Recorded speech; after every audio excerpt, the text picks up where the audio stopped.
இங்கே உரையாற்றிய நம்முடைய அன்பிற்குரிய மாண்புமிகு அமைச்சர், தமிழ்நாட்டுடைய முதலமைச்சர் எத்தனை திட்டங்களை எவ்வளவு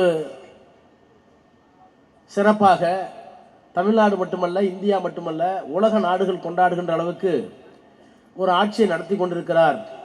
எனவே அவர் வாழ வேண்டும் என்பதற்காக வாழ்த்துங்கள் என்று அவர் சொன்னார். நம்முடைய வேலுவர்கள் பேசுகிற போது கட்சியிலேயும் ஆட்சியிலேயும் படிப்படியாக வளர்ந்து முறையாக அரசியல் கற்று கலைஞர், அண்ணா, பெரியாருடைய கொள்கைகளை ஏற்று இரண்டு தளங்களிலும் கட்சியிலேயும் படிப்படியான வளர்ச்சி, ஆட்சியிலேயும் படிப்படியான வளர்ச்சியை பெற்ற இன்னொரு தலைவர் இவரை விட்டால் இல்லை. எனவே அவரை வாழ்த்துவோம் என்று சொன்னார். நம்முடைய தமிழச்சி தங்கபாண்டியன் அவர்கள்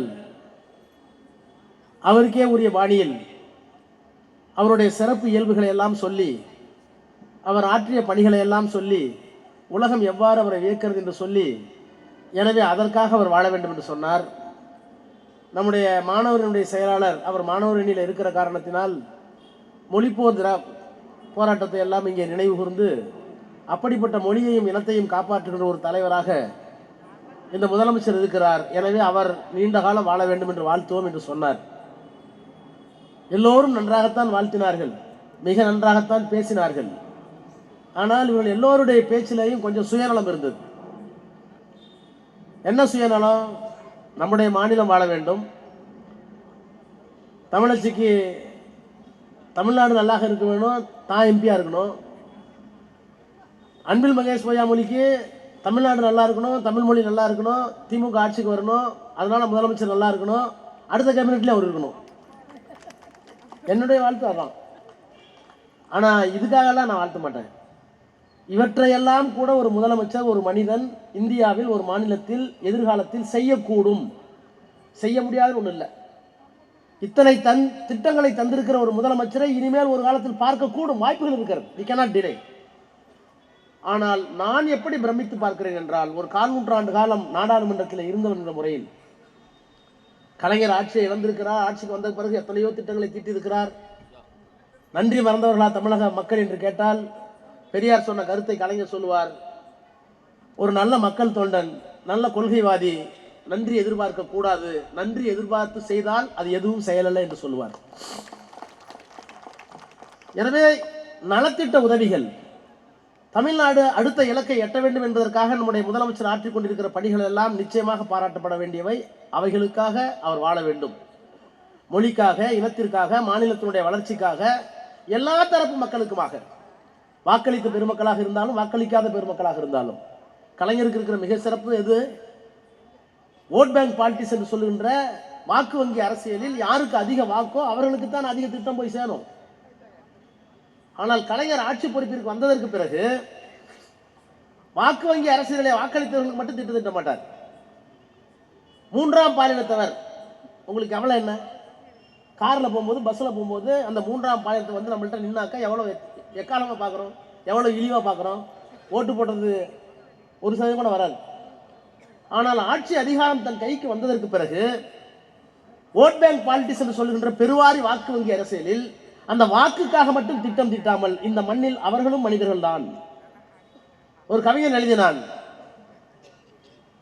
எப்படி ஒற்று சொல்லில் ஒரு இச்சு இல்லை என்றால் அந்த சொல்லை பழிக்கிறோமோ, அதை போல ஏதோ ஒரு குறைபாடு என்பதற்காக ஆணும் இல்லாமல் பெண்ணும் இல்லாமல் அவர்களை அவமானப்படுத்துகிறோமே, அந்த அவமானத்தை அவர்கள் தாங்கிக் கொண்டிருக்கிறார்களே, அந்த அவமானத்திலிருந்து அவர்களை மீட்க வேண்டும் என்பதற்காக சிந்தித்த ஒரு தலைவன் டாக்டர் கலைஞர். இப்படி சொல்லிக்கொண்டே போகலாம். மாற்றுத்திறனாளிகள் எத்தனை சதவீதம்? அவர்கள் வாக்களித்து விட்டு என்ன வந்து விட போகிறது? பெருவாரியாக வாக்களித்தவர்களை பார்த்துட்டு சொல் இல்லை. ஐநா சபை சொன்னது, அவர்கள் மாற்றுத்திறனாளிகள், அவனை நொண்டிக்காத, முடங்காத. நீ கிட்ட போய் பார்த்தீங்கன்னா அவன்கிட்ட வேற ஒரு பவர் இருக்கு. 2 காலில் ஒரு கால் இல்லையா? இல்ல, அந்த ஒரு கால் இல்லையோ அந்த காலுடைய பவர் கையிலையோ சிந்தனையிலையோ எங்கேயோ ஒரு இடத்துல இருக்கு, இல்லைன்னா மூளையில இருக்கு. அவருக்கு நினைவாற்றல் கூட இருக்கலாம். அதை கண்டுபிடிக்க வேண்டியது உன்னுடைய பொறுப்பே தவிர அது குறை அல்ல. அவன் ஊனமுற்றவன் அல்ல, அவனுக்கு வேறு ஒரு மாற்று திறன் இருக்கிறது, அதை கண்டுபிடி சொன்னது ஐநா மன்றம்.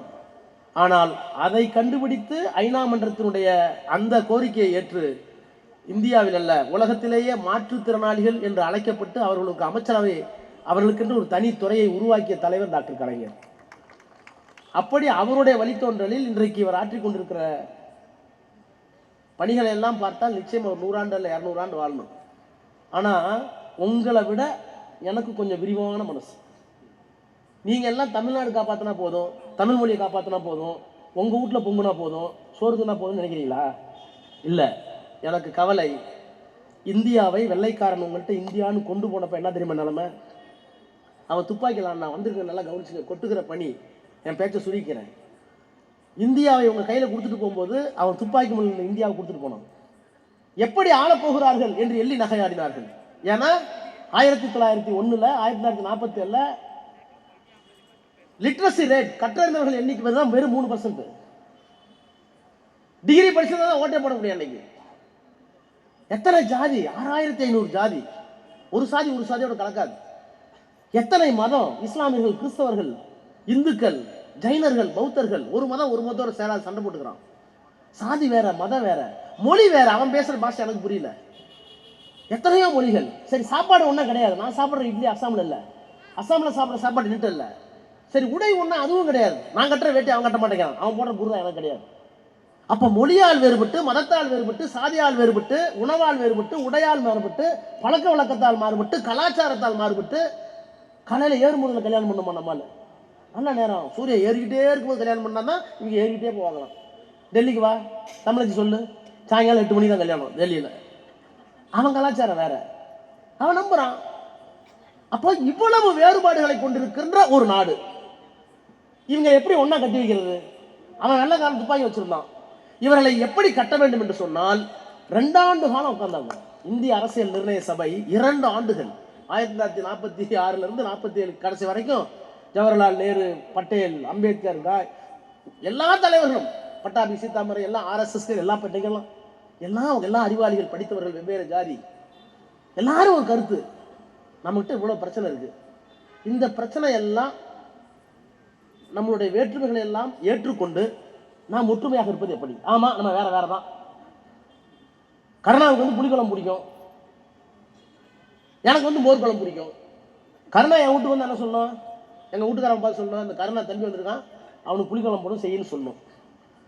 அதெல்லாம் தெரியாது. எனக்கு மோர் குழம்பு தான் பிடிச்சோம். திங்காட்டி போனால் கருணா சோறு வேணா ஒன்றுன்னு போயிடுவார். வேற்றுமைகளை அங்கீகரித்தால் உறவு மேம்படும், வேற்றுமைகளை அங்கீகரிக்காவிட்டால் பிளவு ஏற்படும். இதை நேரு உணர்ந்தார். அதனாலதான் அரசியல் சட்டத்தில் எல்லாமே இருக்கு. தாழ்த்தப்பட்டவனுக்கு என்ன உரிமை, பிற்படுத்தப்பட்டவனுக்கு என்ன உரிமை, கிறிஸ்தவனுக்கு என்ன உரிமை, இந்துக்களுக்கு என்ன உரிமை, மொழிச்சிறுபான்மை மக்களுக்கு, தெலுங்கர்களுக்கு என்ன உரிமை, இஸ்லாமியர்களுக்கு என்ன உரிமை, எல்லாம் எழுதி வச்சிருக்கோம். இவர்களை எல்லாம் எப்படி காப்பாற்றுவது எல்லாம் இருக்கு.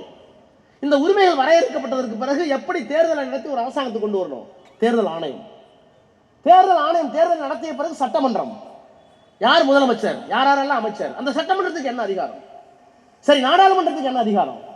சரி, நாடாளுமன்றமும் சட்டமன்றமும் இயற்றுகின்ற சட்டங்கள் சரியில்லைன்னு சொன்னா கேள்வி கேட்பது யார்? உச்சநீதிமன்றம். அந்த உச்சநீதிமன்ற நீதிபதியை நியமிப்பது யார்? குடியரசுத் தலைவர். குடியரசுத் தலைவருக்கு என்ன அதிகாரம்? இவ்வளவையும் அரசியல் சட்டத்தில் எழுதியிருக்கான். உன்னோட உரிமை, என்னோட உரிமை, உங்களோட உரிமை, எங்களோட உரிமை, எல்லா உரிமைகளையும் எழுதி இந்த தேசம் எப்படி இயங்க வேண்டும், வேற்றுமையில் இருக்கிறது, ஆனால் எல்லோரும் இந்தியராக இருக்க வேண்டும் என்றால் வேற்றுமைகளை அங்கீகரி. தமிழை அங்கீகரி, அவன் தமிழன். மலையாளி அங்கீகரி, அவன் மலையாளி. எல்லாம் ஒன்று சொன்னா இருக்க மாட்டான். 2 ஆண்டு காலம் உட்கார்ந்து கொண்டு வரப்பட்ட அரசியல் சட்டம் இன்றைக்கு இந்த அரங்கத்தில், இந்த மேடையில் ஜாதி பார்க்காமல் உட்கார்ந்து இருக்கிறோம், மதம் பார்க்காமல் உட்கார்ந்து இருக்கிறோம்.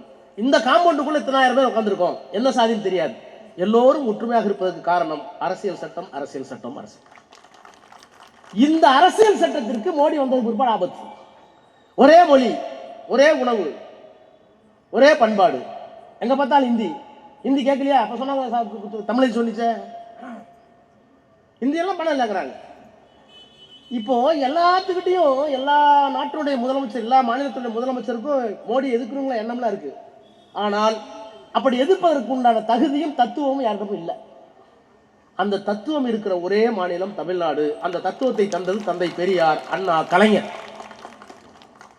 அமித்ஷாவும் மோடியும் விஷப்பாம்பு தான். ஆனா விஷப்பாம்பு அடிக்கிற தடியும் ஒருவேளை கடிச்சுட்டா விஷம் முறிவும் யாருகிட்ட இல்லை. அது இருக்கிற ஒரே இடம் தமிழ்நாடு. இருக்கிற ஒரே வைத்தியர் முத்துவேல் கருணாநிதி ஸ்டாலின். இந்த ஒரு மனிதன் மட்டும் இன்றைக்கு இல்லை என்றால், இப்போ தமிழச்சி பேச மிரள்றான், ஆராசா பேர சொன்னா ஒடிய வாங்குறான் பார்லிமெண்ட்ல. என்ன எங்களுக்காகவா? கத்திக்கப்பட்ட தூக்கிட்டு போறோம். ராஜா எழுந்தால், கனிமொழி எழுந்தால், தமிழச்சி தங்கப்பாண்டியன் எழுந்தால் எல்லாரும் வேக வேகமா பிஜேபிக்காரன் ஒடியாரான வா இன்னும் பேச போறான். எதுக்காக? ராஜாவுக்காக அல்ல, எனக்கு பின்னால் இருக்கிற தத்துவம் பெரியார், அண்ணா, கலைஞர் என்ற மகத்தான மனிதர்கள், அந்த கொள்கையை காப்பாற்றிக் கொண்டிருக்கிற முத்துவேல், கருணாநிதி, ஸ்டாலின் என்ற இந்த மகத்தான மனிதர், இவங்கெல்லாம் இருக்கிறனால தான் எங்களுக்கு மரியாதை. எனவே இவர் முதலமைச்சராக மீண்டும் வர வேண்டும் என்பது உங்க திட்டத்துக்காக மட்டும் இல்ல, சில பேர் மந்திரியாக மட்டும் இல்ல, சட்டமன்ற உறுப்பினராக மட்டும் இல்ல, தமிழ்நாட்டை காக்கிறதுக்கு மட்டுமல்ல. எழுதி வைத்துக் கொள்ளுங்கள், முத்துவேல் கருணாநிதி ஸ்டாலின் இந்தியாவை காப்பாற்ற தேவைப்படுகிறார், அரசியல் சட்டத்தை காப்பாற்ற தேவைப்படுகிறார். இந்த ஒரு மனிதர் இல்லைன்னா இந்தியா வேட்டைக்காடாது. இதை நான் சொல்லல, நாங்க பேசி முடிச்சு பிஜேபி காரன் சொல்லுவான், எம்பிக்கள் நல்லா பேசுங்க, ரகசியமான கை கொடுப்பான். எல்லாரும் பேசும்போது தமிழை சொல்லு, எல்லாரும் வந்து மேல விழுவான், நம்ம இருக்கோம், நல்லா பேசுன்னு சிறுநீர் கறியை போடலான்னு போவோம், இல்லை கேண்டீனுக்கு போவோம், அங்க ரகசியமா வந்து பிஜேபி காரன் கொண்டுட்ட தலைவா, ஏன்னா அவனுக்கே அவளை ஆத்துறது. அவன் சொல்றான், உங்க தலைவரை விட்டா இந்தியாவை காப்பாற்ற ஆள் இல்லை, எப்படியாவது இந்தியாவை காப்பாற்ற. எனவே உங்களுக்காக அல்ல, இந்த நாட்டுக்காக அல்ல, தமிழ் மொழிக்காக அல்ல, நம்முடைய திட்டங்களுக்காக அல்ல, அந்த தலைவன் இருந்தால்தான் அரசியல் சட்டம் இருக்கும், அரசியல் சட்டம் இருந்தால்தான் இந்தியாவை இருக்கும். அதற்காக அவர் வாழ வேண்டும் என்று வாழ்த்துங்கள். நன்றி, வணக்கம். அக்கா, லேடிஸ் ஒரு 5 பேர், ஜென்ஸ் ஒரு 5 பேர். நன்றி. இந்த சிறப்பான பன்னாட்டு புத்தக கண்காட்சியிலே அனைவரும் வியந்த ஒரு விஷயத்தை நான் உங்களுக்கு சொல்ல விரும்புகின்றேன். 24 புத்தக பப்ளிஷர்ஸ் பதிப்பகங்களோடு தொடங்கப்பட்ட ஒன்றை தம்பி அவர்கள் இன்றைக்கு 102 புத்தக பதிப்பாளர்கள் பங்கு பெற்ற கண்காட்சியாக மாற்றி இருக்கின்றார். அந்த வகையிலே பள்ளி கல்வித்துறையிலே ஒரு மிகப்பெரிய புரட்சிகரமான மாற்றத்தை கொண்டு வந்திருக்கின்ற அவருக்கும் என்னுடைய அன்பான வணக்கம். மயிலை தொகுதி, தியாகராய தொகுதி, இந்த இரண்டையும் நீங்கள் பார்த்தீர்கள் என்றால் 2 பேரையும் நான் எப்பொழுதும் இரட்டை குழல் துப்பாக்கி என்றே பார்ப்பேன். அந்த வகையிலே 2 தொகுதியிலும் எனக்கு எப்பொழுதும் அது நாடாளுமன்ற தேர்தல் ஆகட்டும், என்னுடைய எந்த விஷயம் என்றாலும் மிகப்பெரிய உறுதுணையாக இருந்து சென்ற தேர்தலை போலவே இந்த தேர்தலிலும் கூடுதலான வாக்குகளை பெற்று என்னை அப்படியே அலாக்காக டெல்லியிலே கொண்டு போய் உட்கார வைத்திருக்கின்ற ஒரு பெருமைக்குரிய 2 தொகுதிகள். அதற்காக உழைத்த நிர்வாகிகள் இங்கே கூடியிருக்கிறீர்கள்.